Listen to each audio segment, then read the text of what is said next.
So I thought I'd take you through how I process my honey. So these are supers that are coming in from the yard, from the apiary. And these were all brought in on 6/2, so 2 days ago. So I've got to get after these quick. I don't like these hanging around very long, coming out of the apiary, because you could have hive beetles in here, you could have wax moths. You know, it's very doubtful, but those things can be potential. So what I'll do is segregate these. So you can see these are all segregated. That just, if there is some sort of issue with one of them, it will stay in that one, so it won't transfer. So anyway, that's what this stack is. So these are all full supers that are gonna have to be extracted. And they come from that stack, and then they go over here. And then these will get put into the decapping tank. And of course, you know I use the slit uncapper, the honey paw slit uncapper. I just put slits in my honey, so there's very little wax that comes off. It's not like I scrape the cappings off.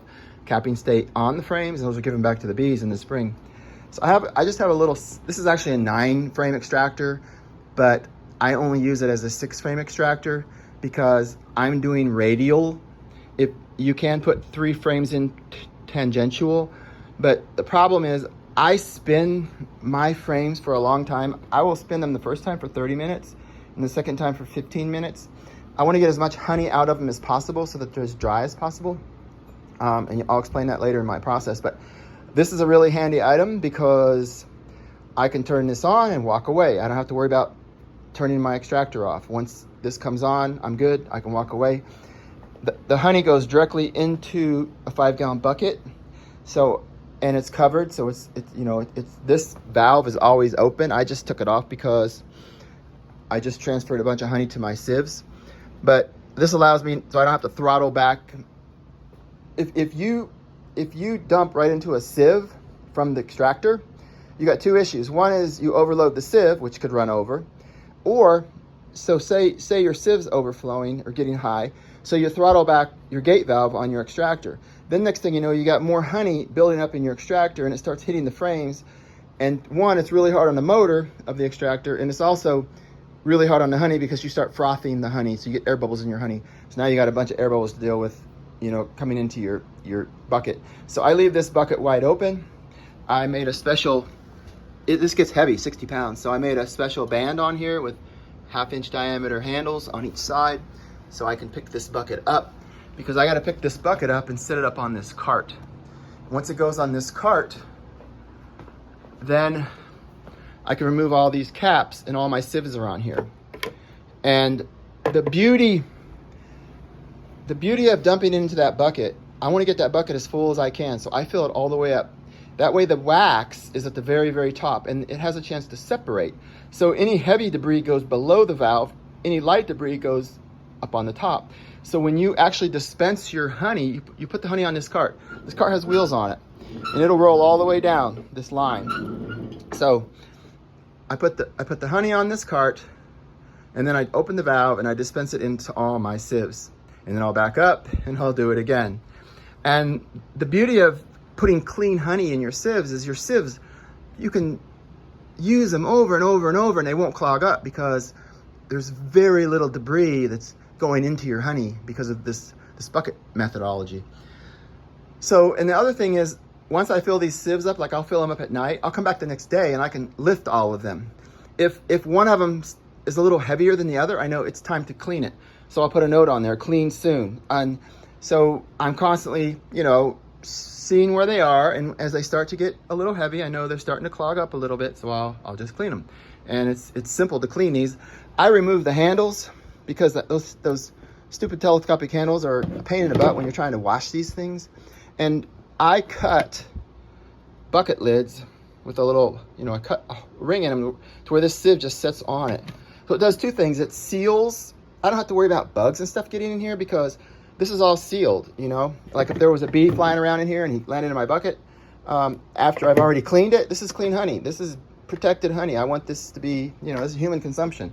So I also cover the tops after I get the honey in. So it's just a clean process. I can let this sit here and it's not a big deal.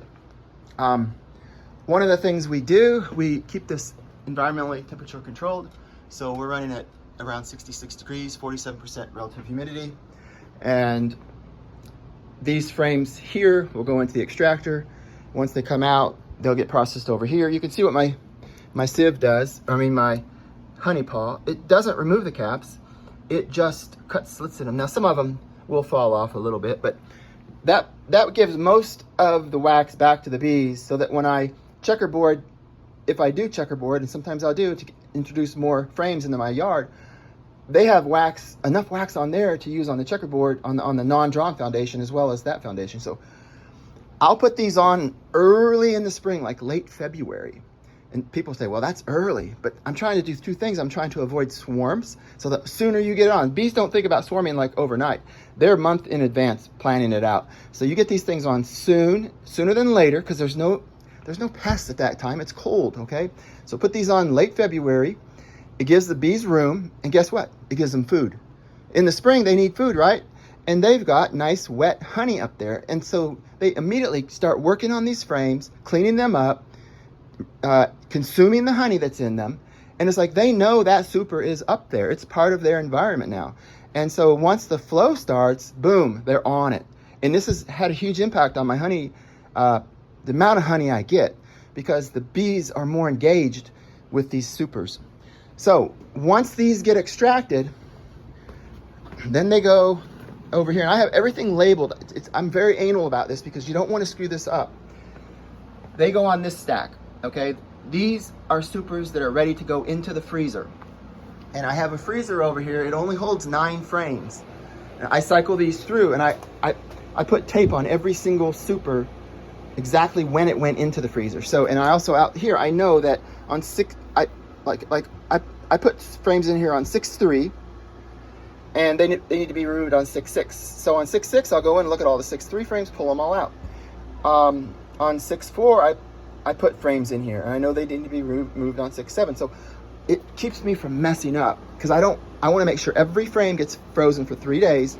And then once it gets frozen, it goes on these 3-day freeze stacks. So here's how this works. I have screens both top and bottom. So there's a screen down here, and it's protecting, the bottom, and a screen up here. It's protecting the top. I also use this plastic. Let me back up a little bit. I use this plastic to wrap just for all the seams. So I don't want any, cracks and crevices where, say, a small hive beetle or, say, a lesser wax moth could get into them. I also want to have flow through here. So we have a dehumidifier. There's natural convection because the heat rises. So you're gonna get, and this honey at 47% relative humidity, this honey will get really thick.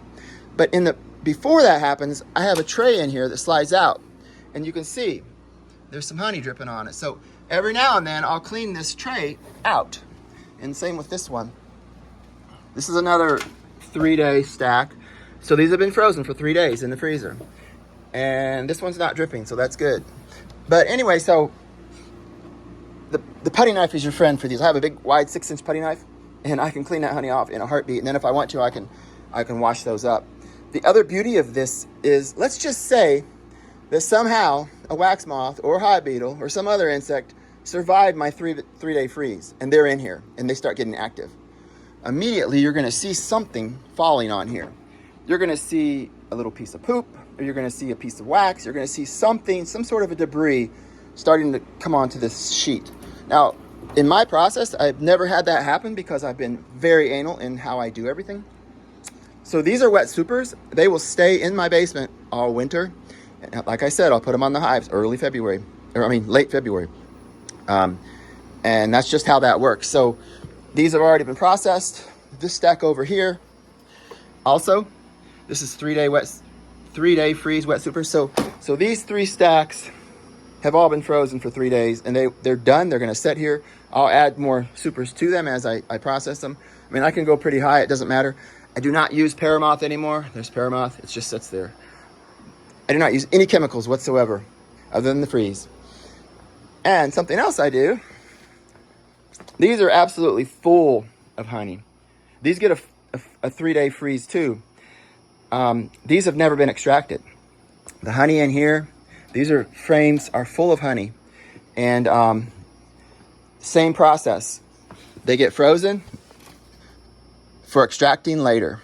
So that's what this one says. And I just put these in. I could feel the cold air just dropping. All that cold air is just dropping out the bottom here because I just took these out of the freezer. But those will sit there all winter long and be perfect. The honey, if there's any honey in there that's not capped, it immediately gets just dry, very dry, because relative humidity again. I will start extracting these later when my bottling tank starts to slow down and I get all these 5-gallon buckets emptied. So once I could get to them, because right now I'm completely inundated with honey and I have no place to go with it. So I have 1, 2, 3, 4 supers here that are, and these are my most heaviest ones. I put the most heaviest ones on here because I don't want to put them on there if there's no honey in them in the frames. And then here's the same thing here.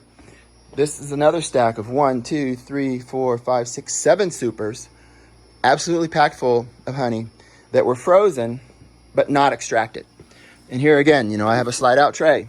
So you can pull the tray out and you can look. If there's anything moving around, you're gonna know it.